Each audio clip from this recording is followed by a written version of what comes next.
গতকাল ছিল তার জন্মদিন। সকাল থেকে তেমন কিছু প্ল্যানিং ছিল না, খুব একটা এনার্জেটিকও ফিল হচ্ছিল, কিন্তু ডিউটি যাওয়ার পর হঠাৎ করে যে আমার কোত্থেকে এত এনার্জি আসলো, ইচ্ছা হলো বরকে একটু সারপ্রাইজ দিই। তাই ওকে না জানিয়েই একটু আগে আগে বেরিয়ে এলাম ডিউটি থেকে। আগে থেকেই ভেবে রেখেছিলাম বাড়িতে ফিরে একটু পায়েস বানাবো।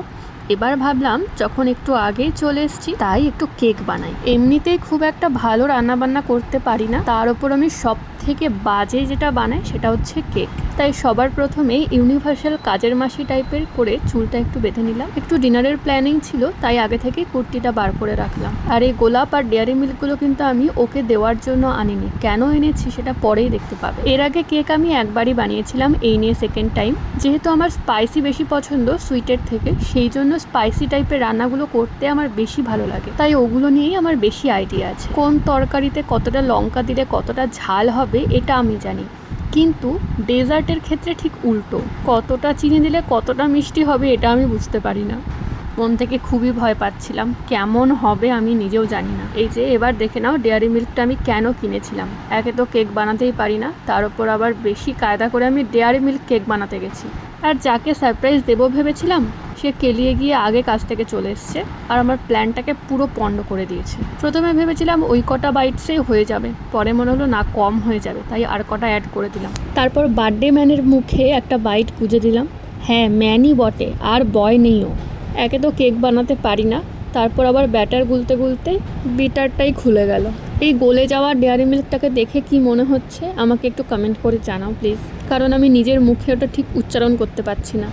মনে ভয় আর সাহস দুটোই 50-50 ছিল, তাই নিয়ে আমি ব্যাটার গুলে কেক বানাতে বসিয়ে দিলাম। পরে অবশ্য পায়েসটা আমি করিনি, ওটা শাশুড়িমাই করেছিল, কারণ যেহেতু ডিনার করার প্ল্যানিং ছিল সেজন্য একটু আগে আগেই বেরোতে হয়েছে। তাও ভেবেছিলাম একটু পায়েসটা করব, কেকটা বসিয়ে দিয়ে সাথে পায়েসের প্রিপারেশন নিচ্ছিলাম, কিন্তু পরে আর টাইম হয়নি, তাই বেরিয়ে যেতে হয়েছে। এখানে দেখো দুধটাকে কড়াইতে বসিয়ে এখানে চালের মধ্যে একটু ঘি মাখিয়ে নিচ্ছে। আমি ফাঁকতালে কয়েকটা মোমবাতিও নিয়ে আসলাম।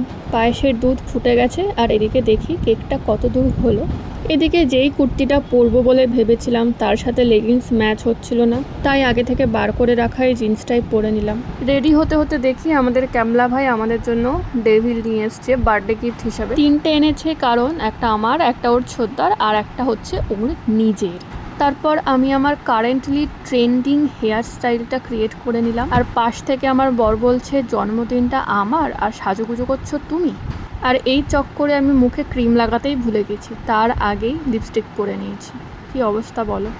আমি তো রেডি হয়ে গেলাম, এবার বার্থডে বয় রেডি হচ্ছে, সরি বার্থডে ম্যান রেডি হচ্ছে।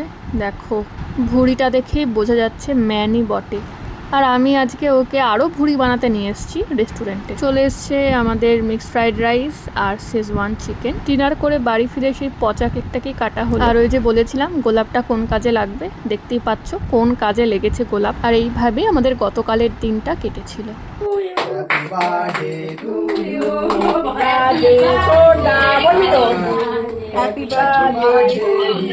কারা যাচ্ছে?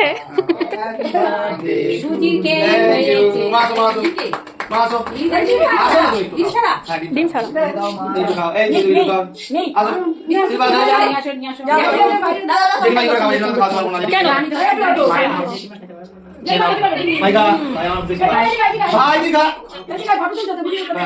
ভাই